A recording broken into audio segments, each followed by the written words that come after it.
Stéphanie Lacroix, maire de Châtel-en-Trièves en Isère et vice-présidente de l'Association des maires ruraux de France en charge de la transition écologique.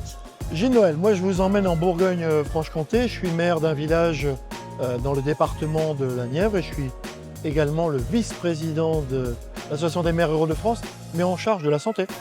En 2021, l'Association des maires ruraux de France a décidé de lancer le grand atelier des maires ruraux pour la transition écologique.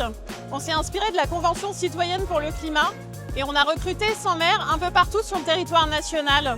Grâce à nos partenaires dont Photosol, on a pu financer ce gros dispositif, trouver des experts nationaux pour venir former les maires ruraux et aussi des initiatives qui marchaient déjà sur le territoire.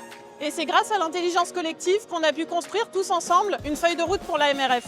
Les maires ruraux, ils sont implantés dans ces territoires et nous, notre intérêt pour les maires ruraux, mais aussi pour les populations d'ici et des métropoles, c'est de faire en sorte qu'on puisse accueillir dans les meilleures conditions tous ces projets liés à l'énergie renouvelable. Alors c'est vrai que sur nos territoires ruraux, aborder la question des énergies renouvelables, c'est pas toujours facile parce qu'il peut y avoir des fausses informations et un mouvement de défiance qui peut s'installer au sein de la population.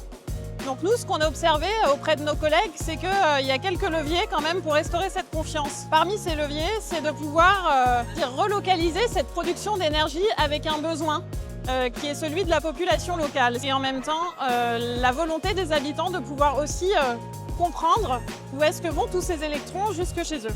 Donc nous, on a besoin de dire à nos collègues que le partenariat est essentiel, la discussion avec la population est essentielle, et la décision, bien évidemment, du conseil municipal pour partager les fruits de ces projets au titre des énergies renouvelables.